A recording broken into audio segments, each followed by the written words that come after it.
Assalamualaikum, dear students. I am Nadia Tahir, your science teacher. How are you? Hope you must be fine. We are doing chapter number 6, particles. इसके बारे में थोड़ा सा मैं review कर दूँ जो हमें बस इसमें हमने क्या कर रहे थे। हमने इसके बारे में स्टार्टिंग में किया था पार्टिकल्स, अबाउट द पार्टिकल्स, और क्वेश्चन मैंने आपसे बताया था कि व्हाट आर द पार्टिकल्स मैंने डिफ़ाइन किया था। वो पॉइंट क्लियर हो गया होगा ना आपको, व्हाट आर द पार्टिकल्स। ठीक है, ओके। तमाम किसी भी चीज़ को जो छोटे से छोटे पार्टिकल्स चीज़ से बनी होती है वो पार्टिकल कहलाता है। ठीक है, और हर तमाम सब्सटेंसेस मैटर्स हैं वो पार्टिकल से बने होते हैं, और यूनिट ऑफ एनी सब्सटेंस जो इसका छोटा सा पार्टिकल है उसको हम क्या कहते हैं, एटम कहते हैं। ठीक है,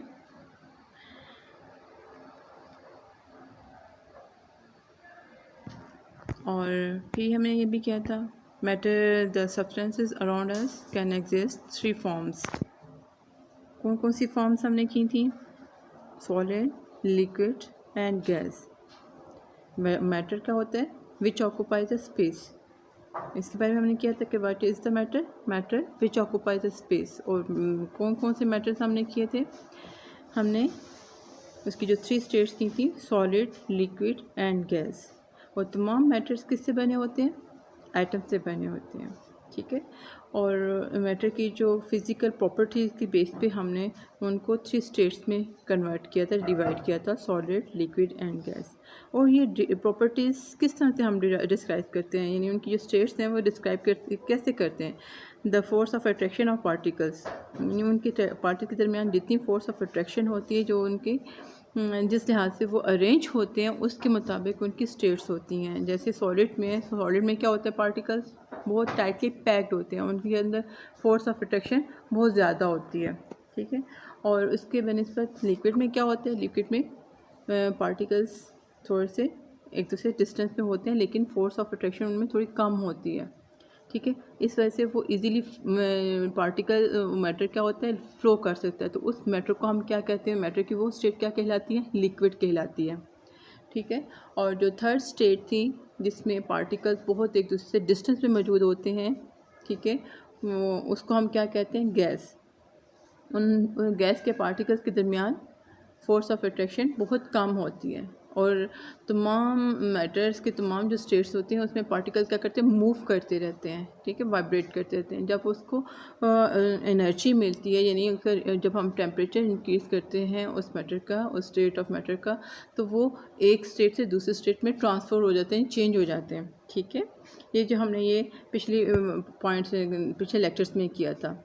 ठीक है, अब मैटर को क्लासीफाई किस तरह से क्लासीफाई किया जाता है, by the physical property. Solid, liquid, gas से मैंने डिफाइन कर दिया था। प्रॉपर्टीज़ मैंने आपको कही थी, आपने याद भी करनी है, आपने यकीनन याद भी की होंगी कि सॉलिड की प्रॉपर्टीज़ क्या होती हैं, किस बेस पे उसको सॉलिड कहा जाता है, किस बेस पे मैटर की फॉर्म को लिक्विड कहा जाता है, और किस बेस पे गैस कहा जाता है। उसके पार्टिकल्स की बेस पे उसके पार्टिकल्स के दरमियान जो फोर्स ऑफ अट्रैक्शन होता है, या जितना उनके डिस्टेंस मौजूद होते हैं इन दोनों के उनके पार्टिकल्स के दरमियान, उसकी वजह से उसकी उस फॉर्म को हम सॉलिड कहते हैं, या स्टेट मैटर लिक्विड कहते हैं, या गैस कहते हैं।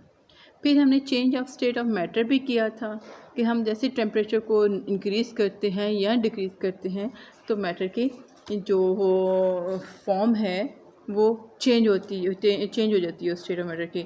जैसे लिक्विड है, सॉलिड में कब होता है और लिक्विड फॉर्म में कब होता है।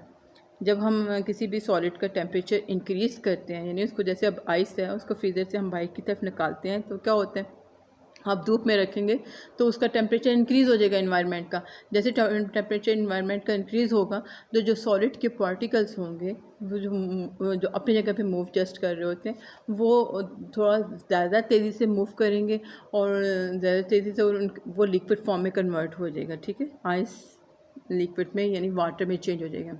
और अगर वाटर को अगर आप बॉयल करें, ठीक है, उसको इंक्रीज़ करें टेम्परेचर, तो आप देखना आहिस्ता आहिस्ता जैसे जैसे वो उसका वाटर का इंक्रीज़ होगा टेम्परेचर। आप किचन में जाकर देखें, अपने बर्तन में पानी को उसके ऊपर स्टोव के ऊपर रखें, एक पैन में, तो देखना उसके अंदर छोटे छोटे बबल्स स्टार्ट हो जाते हैं, तो इट मीन कि वो जो उसके वाटर पार्टिकल्स होते हैं, वाटर के पार्टिकल्स होते हैं, वो एक दूसरे से वाइब्रेट होते थे, उनकी मूवमेंट तेज़ हो जाती है।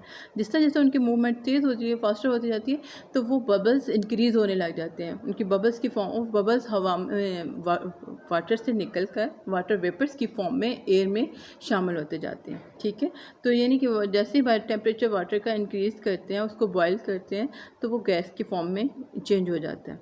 और अदरवाइज़ अगर हम गैसेस को कूल करें, ठीक है, उनका टेम्परेचर डाउन करें, तो एनर्जी जब उसका टेम्परेचर डाउन करेंगे तो वो कंडेंस हो जाएंगे, कंडेंस होके वो लिक्विड फॉर्म में कर देंगे। उसकी एग्जांपल भी मैंने आपको डिफ़ाइन की थी। गैस को अगर हम कंडेंस करते हैं तो क्या होता है, जैसे CNG है, ठीक है, और परफ्यूम है, और उसके परफ्यूम के पार्टिकल्स को भी क्या किया जाता है, कंडेंस करके एक जार में क्लोज किया जाता है, तो वो लिक्विड फॉर्म में हमें नज़र आता है। जबकि हम स्प्रे करते हैं, जब जैसे ही एयर स्प्रे करते हैं, तो क्या होता है कि वो जो लिक्विड है वो गैस की फॉर्म में चेंज हो जाता है। इसी तरह वाटर को जब हम फ्रीज़ करते हैं, तो फ्रीज़ करने से क्या होता है कि वो सॉलिड की फॉर्म में चेंज हो जाती है। ये दरवाज़ा बंद कर देना प्लीज़, ये वाला।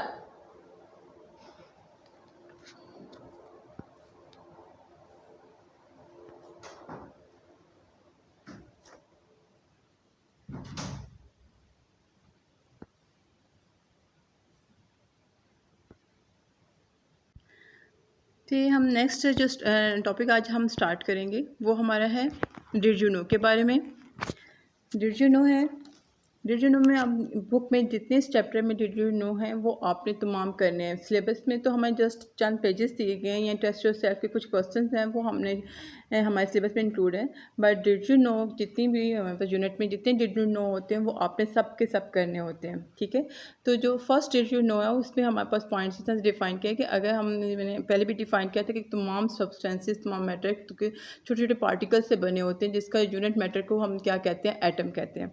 ठीक है, तो अगर एक ड्रॉप लगाते हैं, एक पेन से एक पॉइंट फुल स्टॉप भी लगाते हैं कॉपी के ऊपर, तो उस फुल स्टॉप में भी थाउजेंड मिलियंस की फॉर्म में, ट्रिलियंस की फॉर्म में एटम मौजूद होते हैं। क्योंकि एटम मैंने बताया ना, तो पार्टिकल्स हमें नज़र नहीं आते किसी सब्सटेंस के, कोई छोटे से छोटे पार्टिकल से बने होते हैं, तो वो एटम हमें नज़र नहीं आते, लेकिन वो इतने ज़्यादा एक फुल स्टॉप में भी डिफ़ाइन किया जा रहा है, किसी से एक पॉइंट के फुल स्टॉप में भी आइटम की अगर हम काउंट करना चाहें तो हम काउंट नहीं कर सकते, मिलियन ट्रिलियन की फॉर्म में मौजूद होते हैं कि फुल स्टॉप में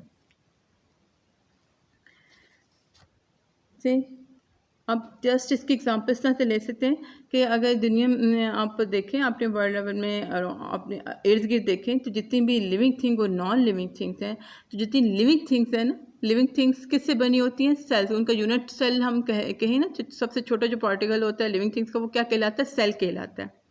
जबकि नॉन लिविंग थिंग का जो यूनिट मैटर है वो क्या आता है, एटम कहलाता है। तो वो अब आप जैसे बिल्डिंग को देखें, तो बिल्डिंग हम ब्रिक्स से बनी होती है, ईंटों से बनी होती है, तो ईंटों वन बाय वन उसको अरेंज करते जाते हैं, एक तरतीब से उसको बिल्डिंग की शेप में देते जाते हैं। तो एक बिल्डिंग में देखिए कितनी ही ज़्यादा, लेकिन काउंट तो कर सकते हैं, मिलियंस के फॉर्म में तो नहीं ब्रिक्स यूज़ होती। जितनी बड़ी बिल्डिंग होगी उतनी उतनी ज़्यादा उसकी क्वांटिटी ब्रिक्स की होगी। तो उस बिल्डिंग का जो यूनिट है वो क्या है, वो ब्रिक है, एक ईंट है। ईंट से ईंट मिलाते जाते हैं तो हम वो बिल्डिंग बनती जाती है। ठीक है, इसी तरह जितने भी नॉन लिविंग थिंग्स हैं, मैटर्स हैं, वो तमाम के तमाम जो पार्टिकल्स, जिस पार्टिकल से बने होते हैं उसको क्या कहते हैं, एटम कहते हैं। तो वो एटम मिलियन ट्रिलियंस की फॉर्म में मिल के एक मैटर को बनाते हैं। ठीक है, सेकेंड है more than 99% of the volume taken up by a gas is empty space. अब more than 99% of the volume taken up by a gas is empty space के एक रूम में एक खाली कमरा है, उसके अंदर जितना भी उसका वॉल्यूम है, उसके अंदर जितनी स्पेस है, उस तमाम स्पेस में क्या मौजूद है, एयर मौजूद होती है। अगर एक गिलास के अंदर आप हाफ़ ग्लास के अंदर अगर पानी लेते हैं, तो वो उस गिलास का वॉल्यूम तो ज़्यादा था, लेकिन पानी की क्वांटिटी आप देखें, जितना पानी की क्वांटिटी है उससे बाकी जो थी एम्प्टी स्पेस होगी, उसमें क्या मौजूद होगी, एयर मौजूद होगी। ठीक है, अगर उसी गिलास के हाफ़ ग्लास वाटर को आप बॉटल में डालेंगे, तो उस बॉटल में वो जितनी स्पेस लेगी, बाकी बॉटल जितनी एम्प्टी होगी उसमें क्या मौजूद होगा, एयर मौजूद होगी। तो जो एयर का वॉल्यूम क्या होता है, कि उस जितनी एम्प्टी स्पेस है ना उतना उसका वॉल्यूम होगा, ठीक है। तो मोर देन 99.99% मीन 100% ही कह सकते हैं कि जितना एम्प्टी स्पेस है उसमें एयर का वॉल्यूम मौजूद है, ठीक है, एयर मौजूद है। और थर्ड है, नेक्स्ट आपके पास ट्रू टू नो है, an increase in temperature speed of diffusion because molecules move faster and bump into each other more often. जैसे ही टेम्परेचर को हम इंक्रीज़ करते हैं तो क्या होता है, पार्टिकल्स के दरमियान, उसके मॉलिक्यूल्स के दरमियान मूवमेंट इंक्रीज़ हो जाती है, ठीक है। मैंने बताया था ना कि तमाम मैटर्स में जो पार्टिकल्स हैं वो मूव करते रहते हैं, तो मूव करते रहते हैं, लेकिन जैसे सॉलिड के हैं तो वो जस्ट वाइब्रेट कर सकते हैं, ठीक। और लिक्विड के थोड़ा सा इतने उनका डिस्टेंस होता है कि वो मूव करते हैं, इतना मूव कर सकते हैं कि जैसे लिक्विड फ्लो कर लेता है, जबकि गैस के सेपरेट हो जाते हैं, फैल जाते हैं। लेकिन जैसे हम उसका टेम्परेचर हम इंक्रीज़ करते हैं तो वो उनके पार्टिकल के दरमियान मूवमेंट बहुत तेज़ शुरू हो जाती है, ठीक है। इतनी तेज़ होती है कि वो एक दूसरे को बम्प करते हैं, यानी हिट करते हैं, एक दूसरे को धक्का लगाते हैं, ठीक है, उनकी मूवमेंट तेज़ हो जाती है। अब उसकी मैंने आपको सिंपल सी एग्जांपल बताई थी कि जैसे वाटर को, आप पानी को एक पैन में डालकर स्टोव के ऊपर रखें, चूल्हे पर, तो उसके अंदर जैसे टेम्परेचर इंक्रीज़ होगा तो देखना आहिस्ता आहिस्ता हल्का हल्का जब टेम्परेचर इंक्रीज़ होता जाता है तो उसके अंदर बबल्स बनना शुरू होते हैं, ठीक है। उनमें जो पार्टिकल्स हैं वो एक दूसरे को हिट करना शुरू करते हैं, तो हिट करते वो बबल्स बनना शुरू हो जाते हैं। बबल्स की फॉर्म में फिर जितना ज़्यादा टेम्परेचर इंक्रीज़ हो जाता है वो बबल्स वाटर से निकल के वाटर वेपर्स की फॉर्म में हवा में शामिल होते जाते हैं, ठीक है। उनके दरमियान मूवमेंट ज़्यादा, इनकी पार्टिकल के दरमियान मूवमेंट ज़्यादा होती जाती है। फिर नेक्स्ट है, some solid such as glass and plastic do not have crystalline structure, these are called amorphous solids. जो सॉलिड क्रिस्टल्स की फॉर्म में होते हैं ना, लेयर्स, उनकी लेयर्स तय बतय होते हैं, ठीक है। तो उन लेयर्स को तो वो तो क्रिस्टलाइन की फॉर्म में होते हैं, लेकिन जिनकी लेयर्स नहीं बनती हैं, जिनकी क्रिस्टलाइन नहीं होते जिन फॉर्म में, तो उसको हम क्या कहते हैं, एमोर्फोसिस। और वो कौन कौन से हो सकते हैं, जैसे ग्लास है या प्लास्टिक है, ये सॉलिड क्रिस्टलाइन की फॉर्म में, ये दोनों चीज़ें सॉलिड्स की फॉर्म में होती है ना, सॉलिड होती हैं, तो ये क्रिस्टलाइन की फॉर्म में नहीं होते, इनको हम क्या कहते हैं, एमोर्फोसिस सॉलिड्स कहते हैं, ठीक है। फिर नेक्स्ट है, हमें पता know the idea that substances are made up of very tiny moving particles is called kinetic theory of matter. The word kinetic comes from Greek word meaning moving. जितने पार्टिकल्स हैं ना, ये इनके दरमियान मूवमेंट होती रहती है, ठीक है। और इस मूवमेंट की वजह से इसका वर्ड काइनेटिक कहा गया, कि काइनेटिक का जो लफ्ज़ी मतलब होता है ना, वो होता है मूविंग, मूव करना, ठीक है। तो the idea that substances are made up of very tiny moving particles are called kinetic theory of matters. जितने पार्टिकल्स हैं उनके दरमियान मूवमेंट होती है, और उन मूवमेंट की जो स्ट्रक्चर है ना मूविंग पार्टिकल्स के, उसको, उस फॉर्म को हम कहते हैं काइनेटिक थ्योरी ऑफ मैटर, ठीक है।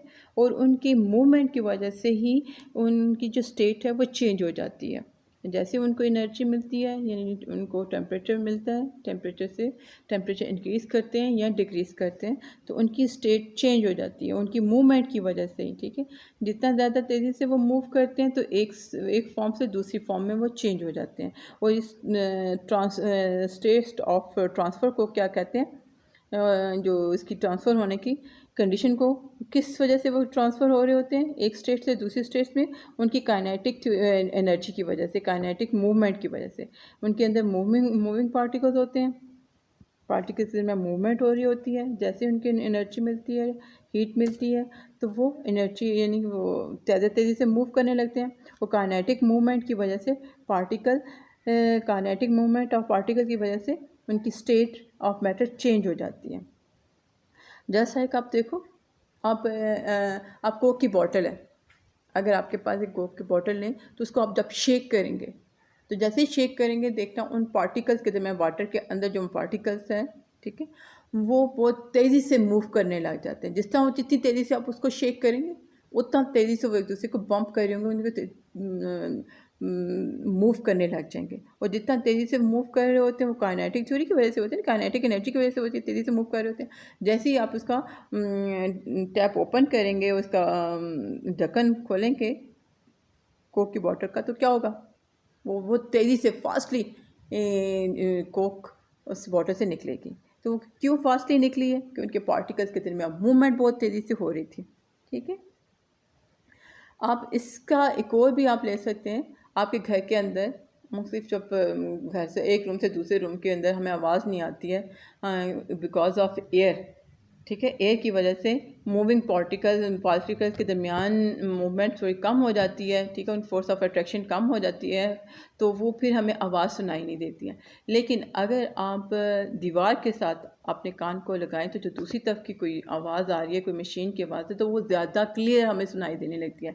या डोर है, डोर के मेटल का हैंडल है, उस मेटल के हैंडल को अगर आप देखें तो घर के किसी भी कोने में कोई मशीन है या कोई आप आवाज़ आ रही है, पिन जैसी भी आवाज़ आ रही होगी, तो वो हमें उस मेटल से वो थोड़ी ज़्यादा क्लियरली सुनाई देगी। वो क्यों क्लियरली सुनाई देगी, वो इस वजह से होता है कि जो सॉलिड पार्टिकल्स के दरमियान वाइब्रेट हो रही होती है, एक पार्टिकल से दूसरे पार्टिकल के दरमियान जो आवाज़ है वो जल्दी हम तक पहुंच पाती है, जबकि एयर पार्टिकल से हमें इतनी जल्दी नहीं पहुंच पाते। ठीक है, फिर नेक्स्ट हमारे पास है जो लास्ट टॉपिक था इसी पेज का, उसमें आप चेक करें जो मॉडल ऑफ मैटर्स हमने किए थे, उसमें है कि Y liquid flow but solid do not. ये क्वेश्चन आंसर तो आप लोगों को आप देना चाहिए, मैंने लेकिन लिख दिया है, डिफाइन कर दिया है, लेकिन आपके माइंड में इसका आंसर आ गया होगा कि क्यों लिक्विड फ्लो कर सकता है बट सॉलिड नहीं कर सकता। Because the particle do not move, solid have the definite shape. जो सॉलिड के पार्टिकल्स हैं वो मूव नहीं कर सकते हैं, ठीक है, जस्ट वाइब्रेट तक कर सकते हैं, लेकिन वो एक पार्टिकल वो एक अपने सर्कल से अपनी जगह से दूसरी जगह पे टूट के नहीं जा सकते हैं। ठीक है, तो वो जब मूव नहीं कर सकते हैं, वो अपनी शेप नहीं चेंज कर सकते हैं, उसकी शेप डेफिनेट रहती है। अब जैसे हैं ब्रिक को अगर आप तोड़ेंगे तो वो सॉलिड की फॉर्म में ही उसके पीसेस हो जाएंगे, लेकिन वो सॉलिड ही रहेगी, वो फ्लो नहीं कर सकेंगे। ठीक है, और उसका वॉल्यूम भी उतना ही रहेगा। ठीक है, and can not flow since the particle can move. Liquid में जो पार्टिकल्स हैं वो मूव कर सकेंगे। Liquid can flow and take the shape of its container. आप वाटर है या कोई भी लिक्विड है, मिल्क को अगर आप ग्लास में डालते हैं तो उस ग्लास में कंटेनर में कन्वर्ट करते हैं, वाटर में डालते हैं, जितना ही मिल्क लेंगे वो जिस आप बर्तन में डालेंगे वो उसकी शेप ले लेगा, लेकिन वो उसका वॉल्यूम तो चेंज नहीं होगा। ठीक है, तो लिक्विड का शेप चेंज हो सकती है लेकिन वॉल्यूम नहीं चेंज होता, जबकि सॉलिड का ना ही उसकी शेप चेंज हो सकती है, आप उसको शेप चेंज कर सकते हैं, ना ही वो उसका वॉल्यूम चेंज होगा। ठीक है, this is because the force of attraction between the water particles pull the particles at the surface together। आप जहाँ पे वो जिस सरफेस पे मौजूद होते हैं वो वहीं तक उसको पुल करते हैं, एक दूसरे को पुल कर रहे होते हैं, उनके अंदर फोर्स ऑफ अट्रैक्शन होती है। वो उनकी फोर्स ऑफ अट्रैक्शन की वजह से वो थोड़ा फ्लो तो कर सकते हैं, लेकिन एक तो चेंज नहीं कर सकते उसका। अब अगर उनको हीट अप करेंगे, टेम्परेचर इंक्रीज़ करेंगे, तो वो फिर उसकी स्टेट चेंज हो सकती है। ठीक है, लेकिन उनके दरमियान जितना डिस्टेंस है पार्टिकल्स के दरमियान, आप देखें ये अगर लिक्विड के पार्टिकल्स हैं, मैंने कंटेनर में शो किए, लिक्विड के पार्टिकल्स के दरमियान थोड़ा सा डिस्टेंस होता है। ठीक है, उस डिस्टेंस की वजह से अगर इस कंटेनर से लिक्विड को या वाटर को दूसरे अगर किसी बॉटल में, दूसरे कंटेनर में जो थोड़ा सा फ्लैट टाइप हो उसमें डालूंगी तो वैसे ही उनकी शेप हो जाएगी। जबकि सॉलिड को अगर मैं इस कंटेनर में रखूँगी, एक कॉइन है, कॉइन को रखूँ, या एक डाइस है, डाइस अगर सॉलिड फॉर्म में तो उस कंटेनर में रखूँगी तो वो उसी तरह रहेगा। दूसरे कंटेनर में डालूँगी तो डाइस ही रहेगा, उसकी शेप चेंज नहीं होगी। ठीक है, क्योंकि उसके पार्टिकल के दरमियान मूवमेंट नहीं हो रही होती है। से फिर हमारे पास नेक्स्ट टॉपिक है test yourself on page number 84। Page number 84 जो हमारे पास सिलेबस में मौजूद है उसके जस्ट फर्स्ट 2 क्वेश्चन ही सिलेबस में मौजूद हैं, जबकि बाकी और क्वेश्चन आपकी सिलेबस में नहीं हैं। तो आप इसके फर्स्ट 2 क्वेश्चन हम करते हैं on page number 84। First question है explain why a balloon slowly deflates. A balloon Aahista Aahista डिफ्लेट्स क्यों होता जाता है, सिकुड़ता क्यों जाता है, ठीक है। तो इसका आंसर है a balloon slowly deflates because the skin of balloon has millions of tiny holes. The molecules are smaller enough to pass through these holes. जो होते हैं ना बैलून की सरफेस, उसके अंदर आप बैलून के अंदर तो एयर मौजूद है, एयर में जो एयर के पार्टिकल्स मौजूद हैं, ठीक है, मॉलिक्यूल्स मौजूद हैं। अब जो सरफेस है बैलून की सरफेस, उसके अंदर मिलियंस ऑफ टाइनी होल्स हैं जो कि हमें नहीं नज़र आ रहे होते, लेकिन जैसे जैसे टाइम पास होता जाता है, वक्त होता है, तो उसके उन होल्स के अंदर से मॉलिक्यूल्स आहिस्ता आहिस्ता बाहर निकलते जाते हैं। तो उस टाइम पासिंग के, जैसे आज आपके पास अगर बैलून है, उसमें अच्छी तरह से आप हवा भर लें, तो उसको टाइटली बांध दें, तो कल सुबह तक देखें या कल शाम तक देखें तो उसके अंदर वो हवा निकल चुकी होगी और बहुत ही वो सिकुड़ा हुआ छोटी सी फॉर्म में हो जाएगा, ठीक है, बैलून। तो वो इसका मतलब वो क्यों हो रहा होता है, इसी तरह से कि उसके जो सरफेस है बैलून की, वो बैलून उसमें टाइनी होल्स होते हैं, तो उस होल्स में से आहिस्ता आहिस्ता मॉलिक्यूल्स निकलते जाते हैं, ठीक है। The molecules are smaller enough to pass through these holes. Question number 2, explain why balloon deflates quickly when you stick a pen in it, pin in it। अगर आप बैलून के अंदर एक पिन को प्रिक करें, पिन को चुभाएं या उसको कह लें, तो पिन लगाते ही वो बहुत तेज़ी से क्यों फट जाता है, ठीक है। तो वो इसका ऐसा है कि a balloon deflates quickly when we stick a pin in it because concentration of air molecules is moved inside the balloon than outside। Balloon के अंदर जो हवा होती है ना, एयर मॉलिक्यूल्स होते हैं, वो जैसे ही हम पिन को प्रिक करते हैं बैलून की सरफेस पे, तो उससे होल थोड़ा सा होल बन जाता है। उस छोटे से होल में से जो हमें नज़र आ रहा होता है, ठीक है, तो उस होल में से